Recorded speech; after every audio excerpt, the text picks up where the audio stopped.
happen. That can happen. Can't that happen sometime? But I'm going to talk to you more about who the leaders are. You're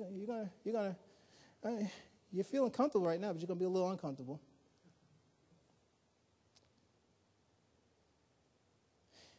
Verse 5, he says, Joshua said to the people, consecrate yourselves, because tomorrow the Lord will do wonders among you. Oh, no, see, that just makes me want to jump up and down. I'm like, what? Get ready. Get ready. Get ready. Number one, when you see him going off, get ready to follow. But you personally, tomorrow, be prepared, because God's going to do wonders. What's his name? What did he say? Oh, what did he say to the parents of Samson? He said to the parents of Samson, they said, what's your name? He says, mine. Well, why are you asking me my name? See, my name is Wonderful. The Lord identifies.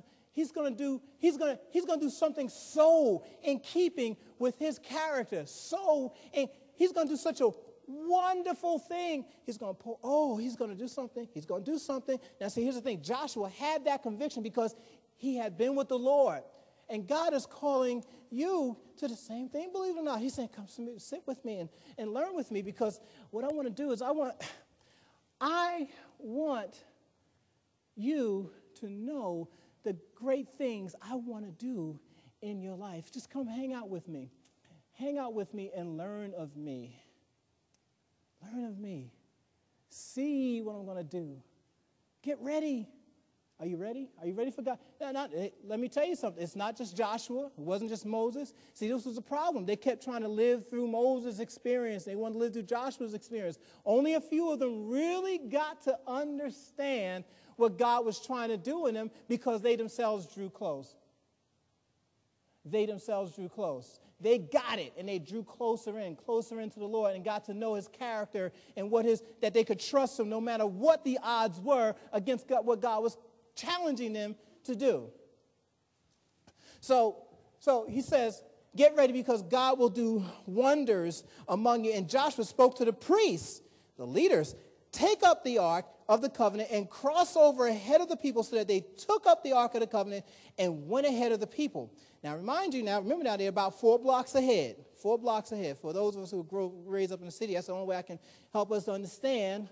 Because I grew up in Newark, so you people talking about 1,000 yards. 1,000 yards down that way. I don't know about that, but if you say 4 blocks, I just about got that. All right. So I say about 4 blocks down, 4 blocks ahead of me is the ark, and with the two priests. And they went ahead of the people. Now, the Lord said to Joshua, this day, he said to Joshua, the Lord speaking to Joshua, I will exalt you in the sight of it, that they may know that as I've been with Moses, I will be with you. They will know that you are the anointed leader. You shall moreover command the priests who are carrying the ark of the covenant, saying, when you come to the edge of the waters of Jordan, you shall stand still and enjoy it. Then Joshua said to the sons of Israel, come and hear the words of the Lord. And Joshua said, by this you shall know that the living God is among you, and that he will assuredly, I like that, assuredly, make no mistake, have no doubts, he will assuredly dispossess all them folks that's in there now. I don't want to say they're Jebusites, Hittites, and Hivites, and all of that. And even looking at what each of them represented is a study in itself, let me tell you. Behold, the ark of the covenant of the Lord of all the earth is crossing ahead of you into the Jordan. Now then, take for yourselves 12 men from the tribes of Israel, 1 man for each tribe. And it shall come about, when the soles of the feet of the priests who carry the ark of the Lord of all the earth shall rest in the waters of the Jordan. The waters of the Jordan shall be cut off, and the waters that are flowing down from above shall stand in one heap. They will stand in one heap when the feet of the priests are in the water. Now, I was watching this video presentation I got years ago from, and it so inspired me back then. And I was reading through Numbers and into Deuteronomy. I was like, oh God, they're coming to that point. They're coming to that point, Lord. They're coming to that point, because here I saw them coming out of the wilderness, and they were now getting ready to go and cross the Jordan into the Promised Land. Now, remember, there are 2 major crossings up until this point. One major crossing, and that was the Red Sea. Now, the Red Sea, that's leaving the life of sin, leaving the slavery of Egypt, the slavery of sin. So then we're not talking about that. These are now the people of the covenant. These are the Christians, if you would. Because I'm going to say something else to you about that. Because look at this. He said to the priest, you're to go ahead and let's see what he told him to do. He said, when the soles of the feet of the priests who carry the ark of the Lord of all the earth, and he said priests, not just one of them, the soles of the feet of the priests, of both priests, had to be in the water.